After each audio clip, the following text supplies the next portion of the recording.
बिस्मिल्लाहिर्रहमानिर्रहीम। अस्सलामुअलैकुम वरहमतुल्लाहि वबरकातुहू। आप देख रहे हैं मुनीर टीवी और मैं हूं मलक मुनीर हुसैन। हमारे साथ मौजूद है हकीम मौलाना अब्दुल बासित हाफिज़हुल्लाह, जो आज बात करेंगे किसानों के मसाइल पर और हमें बताएंगे कि इस वक्त जो है किसान किन मुश्किलात से गुज़र रहा है। जी अस्सलामु अलैकुम। जी वालेकुम सलाम वरहमतुल्लाहि वबरकातुहू। जी मौलाना साहब, किसान जो है इस वक्त किन मुश्किलात से गुज़र रहा है? सबसे पहले तमाम नाज़रीन को बड़ा उनका अल्लाह जज़ाए खैर दे कि जो हमें अप्रीशिएट कर रहे हैं और सब्सक्राइब करके हमें तक़वियत और हिम्मत बख्शते हैं। दरअसल जो आपने सवाल किया है कि पहली बात बुनियादी ये है कि जो ज़राअत है ये पाकिस्तान के अंदर मईशत के अंदर एक रीढ़ की हड्डी की हैसियत रखती है। जी, अगर किसी की रीढ़ की हड्डी ही डैमेज हो जाए या उसे तोड़ दिया जाए या उसके अंदर तकलीफ़ पैदा की जाए तो वो सारे का सारा इंसानी ढांचा खड़ा नहीं हो सकता। जी, इसी तरह मईशत जो है पाकिस्तान की उस वक्त तक ठीक नहीं हो सकती जब तक ज़राअत सही मानों में ज़राअत और किसान ख़ुद कफ़ील नहीं हो सकता। जी, जब किसान ख़ुद कफ़ील होगा, ज़राअत के अंदर हम कफ़ालत हासिल करेंगे तो हमारी मईशत जो है आसमानों की बुलंदियों को छुएगी। जी। अब आ जाते हैं कि परेशानी आपको क्या क्या परेशानी बताऊं। बिजली है वो किसान के लिए महंगी, लाइफ स्टाइल के मसाइल हैं वो अपनी जगह पर, वैक्सीनें नहीं मिलती, और खादों पर बात करूं तो वो कलेजा दिल जो है वो बाहर हल्को आता है और जो हमें बीज भी अच्छा नहीं मिलता। और इसके मद्दे मुकाबला हम अपने से गरीब मुल्क नेपाल, बांग्लादेश, श्रीलंका, मालदीव की बात करूं, उसके अंदर ज़राअत की कफ़ालत हंगामी बुनियादों पर चल रही है। वहाँ पर क्या चीज़ है कि हमारे यहाँ उधर हमसे बेहतर यूनिवर्सिटियाँ भी नहीं, हमसे बेहतर साइंसदान भी नहीं, लेकिन वो उनकी आज ज़राअत जो है वो अपने पाँव के ऊपर खड़ी हो चुकी है। जी। अब हल करने का ये है कि हम किसी हुकूमत की नुमाइंदगी के ऊपर तनकीद नहीं करते। जी। पिछली हुकूमतों का और इस हुकूमतों का मैं मुआवजा भी नहीं करता। जी। क्योंकि सब ने नुकसान पहुँचाया है, खून चूसा है तो गरीब किसान का चूसा है। जी। किसी ने ज़्यादा चूसा है, किसी ने कम चूसा है। इस एतबार से इनके ऊपर बहस करना या हुक्मरानों के ऊपर क्यास करना या इनसे तकिया लगा के कुछ मांगना, तो मैं कहता हूँ ये तो वैसे ही यह बस सही नहीं रहा। जी।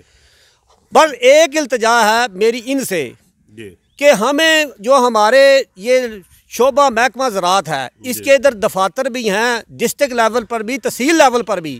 वो ऑफिसर चाय पी के और तनख्वाहें बटोर के घर को जाते हैं, उनको बिठाने का मकसद क्या है? ना वो कोई वर्कशॉप करते हैं, ना कोई वो मुतबादल तरीका बताते हैं, ना कोई और चीज़ बताते हैं। इन्होंने हमें सनद के ऊपर महरूने मिन्नत कर दिया है, खादों के लिए भी महरूने मिन्नत कर दिया, बड़ी बड़ी कंपनियों को, और हुकूमती सब्सिडी भी खा गया ये। हाँ, आगे याद रखें, अगर आज किसान को महंगी सस्ती जिस तरह यूरिया मिल रही है, DAP मिल रही है, आने वाले वक्त में ये मुंह उठा के आ जाते हैं, तोड़े पकड़ के बारदाना दे के पटवारियों को भेज देते हैं, जाओ जाके इनकी सारी कलेक्शन करो, तंग करते हैं। मैं कहता हूँ इंडिया का हाल देख लो, इंडिया का किसान उठ खड़ा हुआ है। इमरान खान और हुकूमती अदारे याद रखो, अगर हम मरने शुरू हो गए ना, किसान उसको बचना कुछ ना शुरू हुआ, तो किसान अगर अपनी नीयत के ऊपर खड़ा हो गया, उधर से देखते हुए उठ खड़ा हुआ, तो तुम्हारे पास खाने को एक दाना भी नहीं तुम्हें मिलेगा। किसान अपनी फसलों को आग लगा रहा। मैं कहता हूं किसानों कि अब तुम्हारा एहतजाज शुरू होना चाहिए। पुरअमन हम अपनी फसल को आग लगा देंगे, तुम चलाओ मुल्क किस तरह चलाते हो, तुम किस तरह मईशत को खड़ी करोगे? आज हम मरे भूखे, हमारे जानवर मरे भूखे, ना उनको चारा मिले, ना हमें कुछ और सहूलत मिले। तो मैं किसानों की नुमाइंदगी कर रहा हूँ और मैं अल्हम्दुलिल्लाह शोबा किसान दर नस्ल किसान हूँ।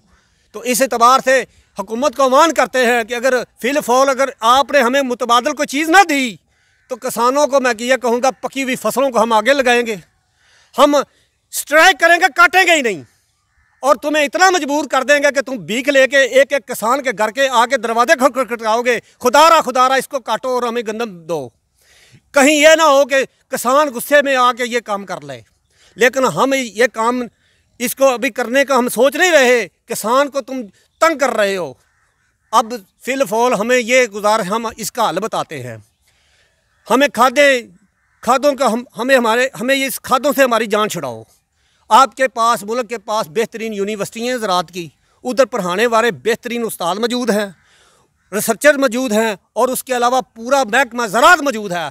मैं अपनी खिदमात पेश करता हूँ। मैं बताता हूँ जापान के अंदर क्या हो रहा है।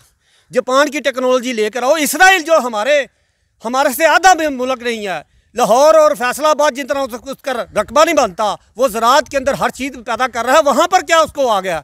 उन्होंने अपनी ज़राअत को और अपने साइंसदानों को, ज़राई साइंसदानों को तक़वियत दी है। इसलिए आज वो उधर से टेक्नोलॉजी लेकर आओ। हुकूमत वक़्त को चाहिए, वज़ीर-ए-आज़म को चाहिए, वज़ीर-ए-आला पंजाब को चाहिए, वज़ीर खुराक को चाहिए, महकमा ज़राअत के ऑफिसर को चाहिए कि वो पेन ले, और वो इस तरह की पेन ले कि हमें उसका ऑर्गेनिक के ऊपर लेके आए, और ऑर्गेनिक के साथ हमें इसका अल्टीमेटेड बताए। जब तक हम इसका अल्टीमेटेड और मुतबादल पर नहीं आएंगे, उस वक़्त तक किसान खुशहाल नहीं हो सकता। खुदारा आज कुछ ऐसे दोस्त भाई काम कर रहे हैं जिन्होंने बड़े बड़े अच्छे काम किए हैं। जिस तरह पहले शमसी तवानाई के ऊपर आज से 10-12 साल पहले इसके पाबंदी थी। क्यों पाबंदी थी? कि वो वापडा बनाने नहीं देती। अब आपने तंग आके उसकी इजाज़त दी। फिर पहले आपने वो गैस के अंदर बायोगैस के ऊपर अब आप आए। खुदारा इसका अल्टीमेटेड हल मौजूद है। आप आवाम को बताएं और अपने ऑफिसर को समझाएं और होश के नाहन लो। अगर ये ना हुआ तो आगे आने वाले वक्त में अल्लाह ना करे 4000 रुपया मानवी गंदम जो आपको नहीं अवेलेबल होगी। जी बहुत शुक्रिया जी। ये थे हकीम मौलाना अब्दुल बासत, जो हमें किसानों के जो मसाइल हैं उनसे आगाह कर रहे थे। तो पंजाब हुकूमत को चाहिए कि किसान के मसाइल को हल करने के लिए फ़िलफ़ौर जो है एक्शन ले, और इनका जो है बाकायदा हल निकाला जाए, और किसान